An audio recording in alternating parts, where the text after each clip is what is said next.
Want to see how Excel Power Query stacks up to R Tidyverse? In one of my videos titled Why Use R, I talked about how R compares to the primary way that people use Excel, using formulas. Given that I've now produced a whole series of videos on how Excel Power Query addresses some of these shortcomings of traditional Excel formulas, you might be keen to find out how the comparison now stands, and what do I recommend and use for my own analysis. Power Query is currently, hands down, the best way to learn how to use Excel for beginner or advanced users alike.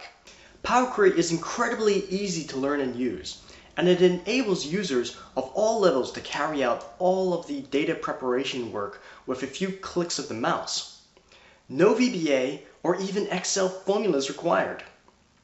Not only is Power Query easier, it's also much better as it simultaneously automates all of your processes with no additional work. Compared to traditional Excel, Power Query will save you hours. Power Query introduces the concept of joins, which is an important concept all data analysts should know. Joins are similar to VLOOKUPs, but much more powerful, and brings Excel into line with the way data is merged with many other tools, including all relational databases, R, and Python. Learning to use joins removes many of the errors and capacity issues that arise from using VLOOKUPs. One of the key benefits of Excel is that it's pretty much available everywhere. Since Power Query is built into Excel 2016 and a free add-in for Excel 2010 and Excel 2013, it is also a very accessible tool. Power Query is pretty similar to some new big data wrangling tools such as Alteryx and Trifacta. These tools are much more powerful, but a license for tools such as Alteryx starts at around $5,000 per user per year. It's actually pretty worth it to spend this type of money for a few users if you have a large data lake that you're working with. However, if all you're going to do is merge a bunch of Excel and CSV files, then you can do that for free in Power Query. The data wrangling workflow in Power Query is much more similar to the same process you would do in something like R or Python than it is to Excel data wrangling with formulas. The fact that it can be done with no code makes it a nice, easy way to start using professional workflows in your everyday work. One button in Power Query is roughly equivalent to one function in R. Here are 10 benefits to switching to code over sticking with button clicks. 1.